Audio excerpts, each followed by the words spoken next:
हे कुंती पुत्र, सर्दी गर्मी और सुख दुख को देने वाले इंद्रिय और विषयों के संयोग तो क्षणभंगुर और अनित्य हैं, इसलिए हे भरतवंशी अर्जुन, उनको तू सहन कर। माने जेके इंद्रियां रस है, इंद्रियां दुख है, सुख है, गर्मी सर्दी, ये जो द्वंद्वी जोड़ा है वो इंद्रियों का जो है वो विकार है। इसके लिए तुम आत्मा में होके ये सहन कर सब। इसमें तुम ऐसा जो भाई उथली न पाओ, जैसे ये शोक करता है ना बहुत, तो इंद्रियों से ही ये शोक करता है, मन से ही शोक करता है। तो बोलता है ये मन और इंद्रियां जो है वो शोक वाली है, लेकिन तुम उसी का शोक अपने में नहीं मानो। सर्दी गर्मी भूख प्यास दुख सुख शोक ये सब इंद्रियों का धर्म है, शरीर का धर्म है। तो तुम अपने में वो नहीं लाओ, तुम नहीं शोक करो उसी का, तुम सहन करके जाओ, सहन करो। कोई भी ऐसी बात आती है सामने, सहन करो उसी को। लेकिन ये जो आउट हो जाता है, जैसे अर्जुन अभी आउट हो गया, उछल के ऐसा बोलता है, तो बोला धीरज कर, शांति कर। ये जो भी शोक है, मोह है, ये इंद्रियों का धर्म है, ये शरीर का धर्म है, ये मन का धर्म है, तुम अपने में नहीं लाओ, आउट नहीं हो जाओ। ये इंद्रियों का द्वंद्वी जोड़ा जो है उसको सहन करो, शांति करो, धीरज में आ जाओ, अधीरज नहीं बनो, शोक नहीं करो किसी बात का। क्षणभंगुर है, थोड़े टाइम में। क्योंकि हे पुरुष श्रेष्ठ, दुख सुख को समान समझने वाले जिस धीर पुरुष को ये इंद्रियों के विषय व्याकुल नहीं कर सकते, वह मोक्ष के लिए योग्य होता है। भाई तुम जो ऐसा शोक और मोह में आ गया है, तो जो इंद्रियों का सुख और दुख जो जिसी पुरुष को वो मोहित नहीं करता है, वही मोक्ष के लायक है। तुम तो मुक्ति के भी लायक नहीं है, तुम इतना शोक करता है।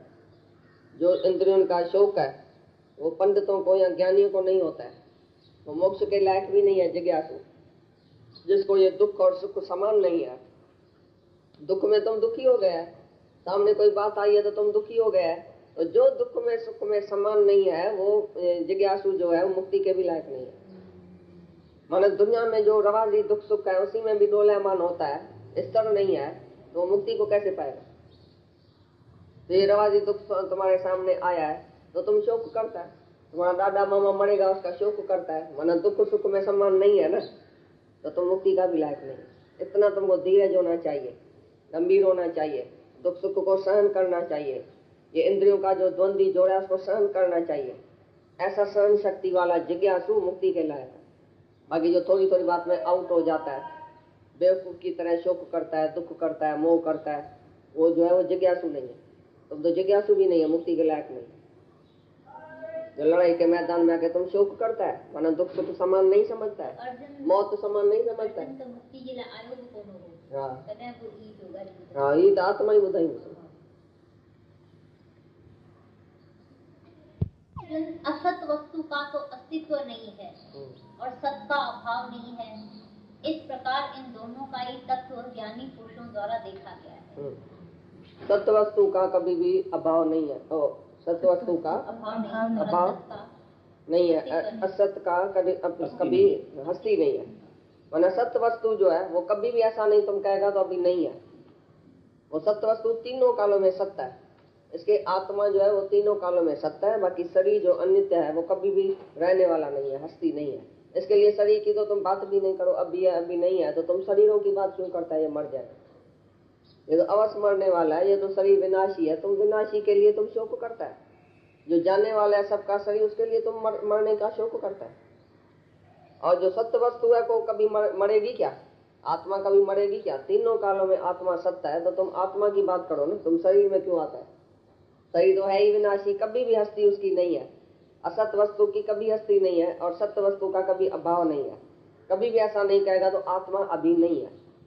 आत्मा कल था पर अभी नहीं है, या इस वस्तु में आत्मा नहीं है, या इस जगह आत्मा नहीं है, ऐसा कह नहीं सकता, क्योंकि सत्य वस्तु हमेशा है ही है, जहाँ तहाँ है। और असत्य वस्तु जो है अभी अभी नहीं है, उसकी कोई हस्ती नहीं है, शरीर की हस्ती नहीं है, और आत्मा हमेशा है ही है। इस न्याय के अनुसार नाश रहे तो उसको जान कि जिससे संपूर्ण जगत व्याप्त है, क्योंकि इस अविनाशी का विनाश करने को कोई भी समर्थ नहीं है। जो आत्मा है वही अविनाशी है, इसी को कोई भी विनाश नहीं कर सकता, इसको कोई मार नहीं सकता है। जो सबके अंदर आत्मा है वो कभी नहीं मरेगा, तुम किसको मारेगा? शरीर को मारेगा तो शरीर तो अवश्य मरने वाला है। जिसका तुम शोक करता है वो तो रहने वाला ही नहीं है। आत्मा जो कभी भी मरने वाला नहीं है, तो उसको कोई भी विनाश नहीं कर सकता है। आत्मा का वो अविनाशी है, कभी नाश नहीं होगा। इसके लिए तुम शोक क्यों करते हैं?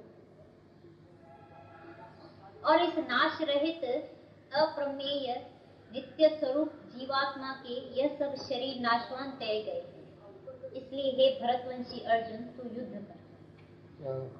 ये तो नाश रहित अप्रमेय, अप्रमेय माना प्रमेय है वह प्रमाण से सिद्ध किया हुआ। ये अप्रमेय माना आत्मा प्रमाणों से भी सिद्ध नहीं किया जा सकता है, बुद्धि से भी परे। तो ऐसे नाश रहित अप्रमेय नित्य स्वरूप जीवात्मा के ये सब शरीर नाशवान कहे गए। चाहे जीवात्मा भी मानो तो भी तो वो अविनाशी है, क्योंकि है ही आत्मा का रूप। मुफ्त में अपने आप को जीव मान के बैठा है तो भी तो नाश रहित है, अप्रमेय है, नित्य स्वरूप है। तो नाशवान शरीरों का शोक क्या करेगा? भाई आत्मा जो है वो हमेशा है, परमाणु से भी सिद्ध किया हुआ नहीं है, परमाणु से भी ऊपर है। तुमको कोई भी परमाणु देख के आत्मा को सिद्ध नहीं करता है। तो आत्मा ऐसा है, आत्मा ऐसा है। आत्मा तो है ही अविनाशी निराकार परमात्मा, तो वो कभी नाश नहीं होएगा। बाकी ये शरीर तो है ही विनाशी, उसके लिए तुम शोक क्यों करते हो? आत्मा और शरीर को अलग करता है पहले कि आत्मा विनाशी अविनाशी है और शरीर विनाशी है। तो पहले गुरु का काम है आत्मा में तुमको टिकाना। तो शरीर से तुम अलग हो जाओ। शरीर तो अवश्य नाश होने वाला है, इसके लिए कोई शोक नहीं करो शरीर का। बाकी आत्मा ही अविनाशी है, इसके लिए शोक नहीं करो कि आत्मा हमेशा है ही है। आत्मा को कोई भी नाश नहीं कर सकता। और जो इस आत्मा को मारने वाला समझता है तथा जो इसको मरा मानता है, ये दोनों ही नहीं जानते हैं, क्योंकि आत्मा न मारता है और न मारा जाता है। आत्मा को जो बोलता है ये मर गया या मरने वाला है या मारता है, वो बेवकूफ वंश है, वो नहीं जानता है। आत्मा कभी नहीं मरता है, नहीं किसको मार सकता है। आत्मा मारी नहीं जाती है, कभी नहीं किसको मारती है, नहीं खुद मरता है। तो आत्मा निराकार परमात्मा जो है सबके भीतर बैठा है, वो कभी भी मरने वाला नहीं है। इसके लिए तुम शोक कभी नहीं करो, क्योंकि आत्मा नहीं मरेगा, नहीं मरता है, नहीं मारता।